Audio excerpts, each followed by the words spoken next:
जय हिंद साथियों, मैं अपने इस वीडियो में आपका पुनः स्वागत करता हूं। दोस्तों, हम लोग बात कर रहे थे मैग्नेट।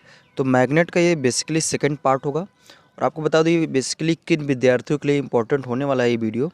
तो अगर आप किसी भी कॉम्पिटिटिव एग्ज़ाम की तैयारी करें, चाहे वो एसएससी, रेलवे, बैंक हो, या फिर अगर आप बोर्ड एग्ज़ाम की भी तैयारी कर रहे हैं, तो आपके लिए काफ़ी हेल्पफुल होने वाला है। मैग्नेट के मैंने फर्स्ट पार्ट को ऑलरेडी डिस्कस कर रखा है, उसमें भी बहुत सारे प्रश्नों को मैंने डिस्कस किया है कि मैग्नेट यानी चुंबक कितने प्रकार के होते हैं, उनके नाम क्या हैं, साथ ही साथ उनका उपयोग कहाँ पे होता है। विद्युत मोटर के बारे में वहाँ पे हमने डिस्कस किया था, और विद्युत चुंबकीय क्षेत्र क्या होता है, चुंबकीय बल रेखाएँ क्या होती हैं, सारा कुछ उसमें हमने डिस्कस किया है। हालाँकि अगर उसको देखेंगे तो उसमें से आपके 50 से 60 प्रश्न वहाँ से बन सकते हैं। तो अब आइए हम लोग चुंबक के पार्ट सेकंड पे बात करेंगे, और यहाँ से भी मिनिमम आपके 30 से 40 प्रश्न यहाँ से भी आपके बन सकते हैं। तो आइए स्टार्ट करते हैं। अगर बात करेंगे इसमें सबसे पहला नंबर विद्युत चुम्बकीय प्रेरण क्या होता है। तो विद्युत चुम्बकीय प्रेरण की परिभाषा ये होती है कि अगर चुंबक के द्वारा किसी भी चालक पदार्थ में विद्युत की उत्पत्ति की जाती है, अर्थात बिजली को पैदा किया जाता है, तो इसी घटना को या इसी क्रिया को हम लोग कहते हैं विद्युत चुम्बकीय प्रेरण। तो यहाँ पे लिखा है कि चुंबक के द्वारा विद्युत की उत्पत्ति होने की घटना को हम लोग विद्युत चुम्बकीय प्रेरण कहते हैं। अगर बात करें कि विद्युत चुम्बकीय प्रेरण जो ये क्रिया है ये किसने दिया था, तो इस घटना की जो खोज है वो ब्रिटिश वैज्ञानिक माइकल फैराडे ने की थी। जब माइकल फैराडे ने इस नियम के या इस घटना के बारे में उन्होंने जिक्र किया था, उसी के दरमियान 1832 में पहली बार इन्होंने क्या किया था, डीसी जनरेटर का निर्माण किया था। तो ध्यान देना है कि 1832 में माइकल फैराडे ने पहली बार डीसी जनरेटर का निर्माण किया था। और आपको बता दें कि जो जनरेटर होता है बेसिकली विद्युत चुम्बकीय प्रेरण के सिद्धांत पर ही क्या करता है, कार्य करता है। अब आइए हम लोग बात करेंगे जो ये जिनकी बात अभी मैंने की है, माइकल फैराडे। तो आइए इनके नियम के बारे में बात करेंगे। तो फैराडे का बेसिकली 2 नियम हैं, तो आइए दोनों को एक-एक करके हम समझते हैं। देखिए, इन्होंने ये एक्सपेरिमेंट किया था। इन्होंने पहले एक्सपेरिमेंट में ये बताया था, एक्सपेरिमेंट मतलब इन्होंने एक्सपेरिमेंट किया, उसके बाद इन्होंने 2 नियम दिया। तो आइए इनके पहले नियम को समझते हैं। इन्होंने ये बताया कि जैसे मान लीजिए सपोज़ दैट ये कोई चालक तार है या कोई कुंडली है, अगर इसमें आप कोई धारा मतलब मेज़रमेंटिंग कोई डिवाइस लगा दीजिए जो करंट को डिटेक्ट करे। तो यहाँ पे उन्होंने क्या किया, गैल्वेनोमीटर लगाया, और उन्होंने ये एक मैग्नेट लिया। जैसे मान लीजिए मैग्नेट का एन ध्रुव है, ये एस ध्रुव है।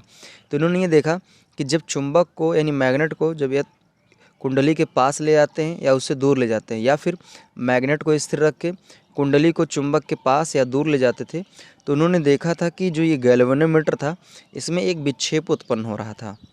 यानी कहने का मतलब इसमें ऐसा लग रहा था, मतलब इसमें ये पता चल रहा था कि जब चुंबक को कुंडली के पास या दूर ले जाएं, या फिर चुंबक को स्थिर रख के कुंडली को चुंबक के पास या दूर ले जाएं, तो इसमें देखा जा रहा था कि गैल्वेनोमीटर में एक करंट डिटेक्ट हो रहा था, यानी करंट उसमें संसूचित हो रहा था कि हाँ, ऐसा लग रहा था कि इसमें करंट है, वाकई में करंट थी। तो इसी को उन्होंने अपना पहला नियम बताया फैराडे ने। इन्होंने ये कहा कि यदि किसी चुंबक को कुंडली के पास ले जाएं या उससे दूर ले जाएं, या फिर चुंबक को स्थिर रख के कुंडली को उस चुंबक के पास या दूर ले जाएं, तो कुंडली में क्या उत्पन्न हो जाता है, विद्युत वाहक बल, अर्थात उसके अंदर एक ऐसी एनर्जी उत्पन्न हो जाती है जो क्या करती है, बिजली के प्रवाह में सहायक होती है। तो इसी के बारे में फैराडे ने क्या किया था, अपने पहले नियम में जिक्र किया था। तो उम्मीद करूँगा पहला नियम क्या है समझ में आ गया होगा। तो फिर से एक बार समझिए, जब किसी कुंडली इनके पहले नियम में जब किसी कुंडली के समीप चुंबक को ले जाएं या उससे दूर ले जाएं, या फिर चुंबक को स्थिर करके कुंडली को चुंबक के पास या दूर ले जाएं, तो उस कुंडली में एक एनर्जी उत्पन्न हो जाती है जिसको हम लोग क्या कहते हैं, विद्युत वाहक बल, या आम बोलचाल की भाषा में उसको हम लोग बिजली कह सकते हैं। अब यहाँ पे देखिए एक चीज़ होता क्या था, जैसे इसमें पास दूर ले जाने से होता क्या था कि जैसे यहाँ से देखिए ये चुंबक है, तो चुंबक के उत्तरी ध्रुव से क्या निकलती थी, चुंबकीय बल रेखाएं निकलती हैं और दक्षिणी ध्रुव की ओर जाती हैं, यानी एन से निकलती हैं एस की ओर जाती हैं। तो जब इसको यहाँ पे इसके नज़दीक पास ले जाते थे ना, तो इसमें होता क्या था कि चुंबकीय बल रेखाओं में परिवर्तन होता। जैसे मतलब अगर चुंबक को ज़्यादा पास में लाएंगे तो इस कुंडली से चुंबकीय बल रेखाएं ज़्यादा संपर्कित होंगी। जब इस चुंबक को कुंडली से दूर ले जाएंगे तो इससे चुंबकीय बल रेखाएं कम संपर्कित होंगी, अर्थात इसमें क्या होगा, चुंबकीय बल रेखाओं में परिवर्तन होगा, और चुंबकीय बल रेखाओं में परिवर्तन होने की वजह से ही इसमें बिजली का उत्पादन होता है। तो ये पहला नियम हुआ।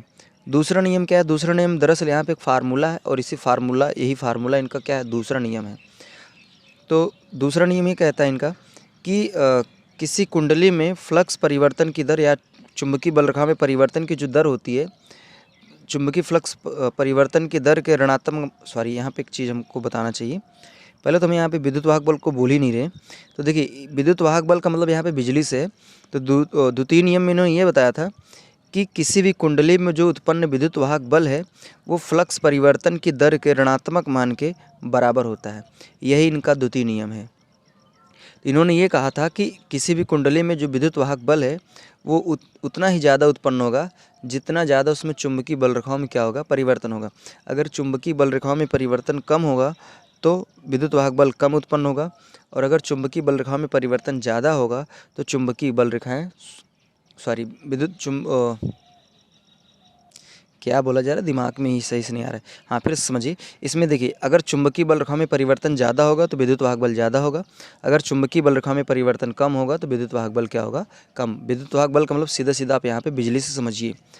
अब यहाँ पे अगर बात करें कि जो ऋणात्मक चिन्ह होता है ये क्या दर्शाता है, तो दरअसल यहाँ पर ऋणात्मक चिन्ह लेंज के नियम को दर्शाता है। लेंज ने ये बताया था कि इस कुंडली में जो विद्युत वाहक बल अर्थात जो विद्युत धारा उत्पन्न होगी वो सदैव उस कारण का विरोध करेगी जिससे वह उत्पन्न हुई होती है। तो इसीलिए यहाँ पे नेगेटिव चिन्ह को यहाँ पे दर्शाया जाता है। एक चीज़ आपको ये भी ध्यान देना, जब इसमें विद्युत वाहक बल उत्पन्न हो जाएगा तो इसमें धारा का प्रवाह होने लगेगा, अर्थात बिजली का क्या होने लगेगा, प्रवाह होने लगेगा। तो यहाँ पे जो विद्युत धारा प्रवाहित होगी उस धारा को हम लोग प्रेरित धारा कहेंगे, ठीक है। अब अगर हम बात करें वो जो प्रेरित धारा होगी उसको उसकी दिशा पता करने के लिए कैसे करेंगे, तो किसी भी कुंडली में जो धारा प्रेरित होगी अर्थात धारा जो उत्पन्न होगी उसकी दिशा को पता करने के लिए हम लोग फ्लेमिंग के दाएं हाथ के नियम का उपयोग करते हैं। हालांकि आपने मैग्नेट के फर्स्ट पार्ट में फ्लेमिंग के बाएं हाथ के नियम के बारे में पढ़ा था। उसमें ये पढ़ा था कि अगर किसी धारावाही चालक तार को चुंबकीय क्षेत्र में रख देते हैं तो चुंबकीय क्षेत्र की वजह से उस धारावाही चालक तार पर एक बल लगता है। अगर हम बात करें वो बल किस दिशा में लगेगा तो उस दिशा को पता करने के लिए हम लोग फ्लेमिंग के बाएं हाथ के नियम का यूज करते हैं। अब ठीक उसी तरह आपका होता है फ्लेमिंग के दाएं हाथ का नियम। फ्लेमिंग के दाएं हाथ का नियम ये होता है कि अगर मान लीजिए किसी कुंडली में विद्युत वाहक बल अर्थात बिजली उत्पन्न हो रही है तो वो किस दिशा से किस दिशा की ओर प्रवाहित होगी उस दिशा को पता करने के लिए हम लोग फ्लेमिंग के दाएं हाथ के नियम का यूज करते हैं। तो यहाँ पर जो फ्लेमिंग के दाएं हाथ का नियम है इस नियम के अनुसार प्रेरित धारा की दिशा हम लोग क्या करते हैं, पता करते हैं। अर्थात कुंडली में जो धारा उत्पन्न होगी वो किस दिशा से किस दिशा की ओर जाएगी उसको पता करते हैं फ्लेमिंग के दाएं हाथ के नियम में। जैसे आपने फ्लेमिंग के बाएं हाथ के नियम में पढ़ा था, उसमें 3 अंगुलियां अंगूठा तर्जनी मध्यिका को आपने पढ़ा था। उनको तीनों को इस प्रकार रखते हैं कि उनके बीच 90 डिग्री कोण बने। ठीक उसी तरह आपको इसमें क्या करना पड़ता है, अपने दाहिने हाथ के ये अंगूठा, ये तर्जनी, सॉरी तर्जनी तो ये होती है, ये तर्जनी है, ये मध्यिका है। तो इन तीनों को इस प्रकार रखा जाता है कि इनके बीच 90 डिग्री का कोण बने। और इसमें क्या होता है, देखिए यहाँ पे ये तर्जनी होती है, ये वाली अंगुली, ये क्या करती है, चुंबकीय क्षेत्र की दिशा को दर्शाएगी। और ये मध्यिका होती है ये तार में धारा की दिशा को दर्शाएगी। और ये जो अंगूठा होता है ये चालक तार किस दिशा में गति करेगा उस दिशा को ये क्या करेगी, बताएगी। तो उम्मीद करूँगा हमारी इतनी बातें आपको समझ में आ गई होगी। अब हम लोग बात करेंगे विद्युत जनित्र या डायनमो किसे कहते हैं, और यहाँ से भी आपके प्रश्न 100% पूछे जाते हैं। तो सबसे पहले अगर बात करें जो जनरेटर होते हैं, विद्युत जनित्र या डायनमो बोलिए या जनरेटर कह सकते हैं। तो जनरेटर जो होता है बेसिकली वो विद्युत चुम्बकीय प्रेरण के सिद्धांत पर काम करता है। अर्थात जनरेटर में क्या होता है, चुंबक के द्वारा बिजली का उत्पादन किया जाता है। अगर बात करें इसकी परिभाषा की तो देखिए यहाँ से प्रश्न बनता है कि जैसे पूछेगा आपसे कि यांत्रिक ऊर्जा को विद्युत ऊर्जा में रूपांतरण करता है। ऑप्शन में रहेगा विद्युत जनित्र, विद्युत मोटर, ट्रांसफार्मर, विद्युत बल्ब। तो ध्यान देना है कि जो जनित्र होता है वो क्या करता है, यांत्रिक ऊर्जा को विद्युत ऊर्जा में रूपांतरण करता है। अर्थात उसके ऊपर आप अगर एक्सटर्नल वर्क करेंगे यानी यांत्रिक कार्य करेंगे तो वो क्या करेगा, अपने अंदर से बिजली का उत्पादन करेगा। और इसी का जस्ट अपोजिट विद्युत मोटर में होता है। विद्युत मोटर में क्या होता था, वो क्या करता था, विद्युत ऊर्जा को यांत्रिक ऊर्जा में ट्रांसफ़र करती थी। लेकिन जनरेटर ध्यान देना ये क्या करता है, यांत्रिक ऊर्जा को विद्युत ऊर्जा में ट्रांसफ़र करता है। अगर बात करें जनरेटर जो होता है बेसिकली 2 प्रकार का होता है। एक होता है प्रत्यावर्ती धारा जनित्र और एक होता है दिष्ट धारा जनित्र। देखिए सबसे पहले दिष्ट धारा जनित्र आया था, ये 1832 में बना था। और प्रत्यावर्ती धारा जनित्र की बात करें तो ये 1887 में बना था। ठीक है, इसको लिख देता हूँ, ये 1832 में बना था और ये 1887 में। अगर बात करें इसको कौन बनाया था, तो इसको बनाए थे माइकल फैराडे। अगर बात करें इसको कौन बनाया था, तो इसको बनाए थे निकोला टेस्ला। ठीक है, ये वैज्ञानिक थे जिन्होंने क्या किया था, 1887 में इसका निर्माण किया था। अगर बात करें कि प्रत्यावर्ती धारा जनित्र है क्या, तो इसकी परिभाषा में आप ऐसे कहेंगे कि ऐसा जनित्र जो क्या करेगा कि यांत्रिक ऊर्जा को प्रत्यावर्ती विद्युत ऊर्जा में रूपांतरण करेगा, उसे हम प्रत्यावर्ती धारा जनित्र कहेंगे। और जो जनित्र क्या करेगा, विद्युत ऊर्जा यांत्रिक ऊर्जा को दिष्ट धारा में रूपांतरण करेगा, उसे हम लोग दिष्ट धारा जनित्र कहेंगे। तो उम्मीद करूँगा इतनी बातें आपको समझ में आ गई होगी। तो सीधा सीधा ऐसे समझिए, जो प्रत्यावर्ती धारा जनित्र होता है ये अपने अंदर से क्या करता है, एसी बिजली को जनरेट करता है। जबकि बात करें दिष्ट धारा जनित्र, तो अपने अंदर से क्या करता है, डीसी बिजली को जनरेट करता है। अगर बात करें कि जो एसी बिजली डीसी बिजली होती है, इनमें डिफरेंस क्या होता है, तो आइए इनके डिफरेंस को समझ लेते हैं। पहले अगर बात करें प्रत्यावर्ती धारा, तो इसमें क्या होता है कि यह अपना परिमाण तथा दिशा समय के साथ क्या करती रहती, बदलती रहती। अर्थात कहने का मतलब इस प्रत्यावर्ती एसी बिजली में क्या होता है, फेज न्यूट्रल होता है। तो ये क्या होता है, फेज न्यूट्रल ये समय के साथ अपना बदलता रहता है। ठीक है, इसमें फेज न्यूट्रल चेंज होता रहता है। और इसमें क्या होता है, दिष्ट धारा जनित्र, इसमें अपना परिमाण व दिशा समय के साथ नहीं बदलती। अर्थात इसमें जो फेज होता है वही फेज रहेगा, जो न्यूट्रल होगा वही न्यूट्रल रहेगा, फेज न्यूट्रल नहीं बदलता है। जैसे आपने अपने दैनिक जीवन में देखा होगा कि अगर आप बैटरी से देखो, यहाँ पे बैटरी में डीसी मिलती है। ठीक है, तो अगर आप बैटरी में देखते हैं प्लस होता है माइनस होता है, तो यानी प्लस को अगर प्लस में, माइनस को अगर माइनस में जोड़ते तभी काम करता है, अगर उल्टा कर देते तो काम नहीं करता। लेकिन एसी में क्या होता है, आप अपने मोबाइल का चार्जर चाहे ऐसे लगाइए चाहे उलट कर ऐसे लगाइए, तो आप देखते हैं दोनों कंडीशनों में क्या होता है कि वो काम करता है। ऐसा इसलिए होता है क्योंकि उसमें फेज न्यूट्रल बदलता है, जबकि इसमें फेज न्यूट्रल नहीं बदलता है, ये ध्यान देना है।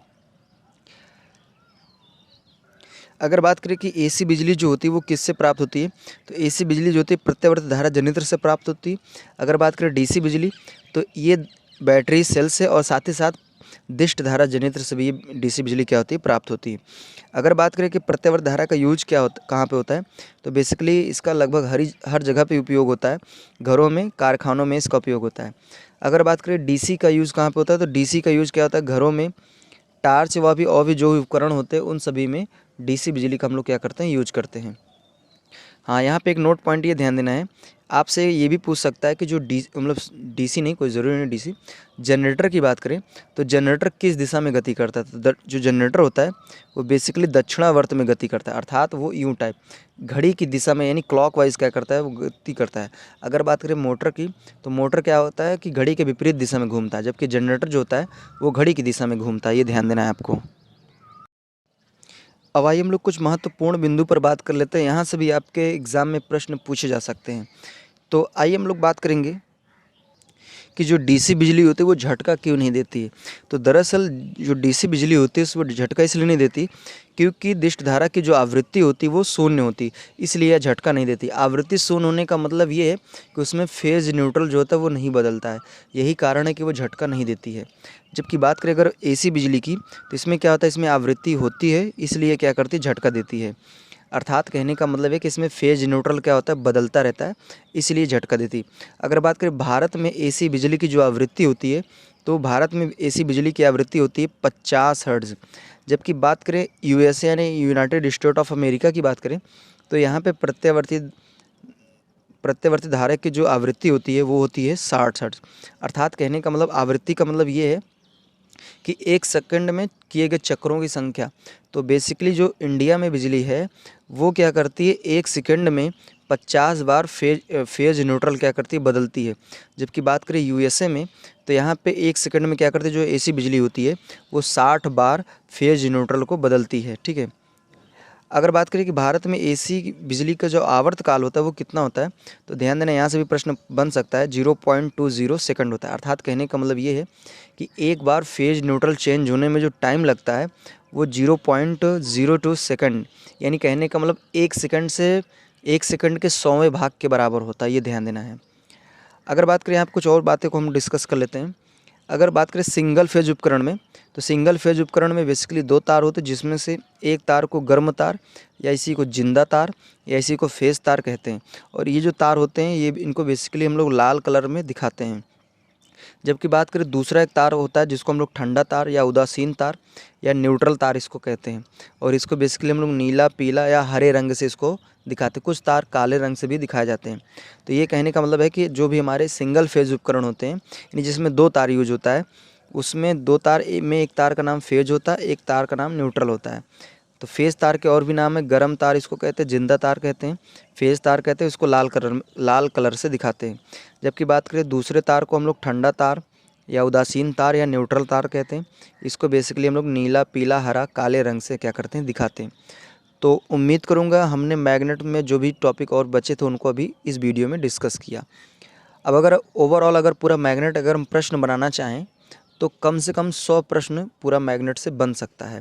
बनाना चाहें तो बहुत सारे प्रश्न बन सकते हैं, क्योंकि यहीं से इन जैसे दिखने में तो यहाँ बहुत कम है, लेकिन यहीं से बहुत सारे प्रश्न वो बना सकते हैं। तो इसलिए आपको अच्छी तरीके से तैयारी करना है। तो इसी तरह हम लोग और भी आगे वीडियो में मिलते रहेंगे आपसे। अब हमें दीजिए इजाज़त, इसी तरह मिलेंगे अगली वीडियो में। तब तक के लिए जय हिंद, वंदे मातरम।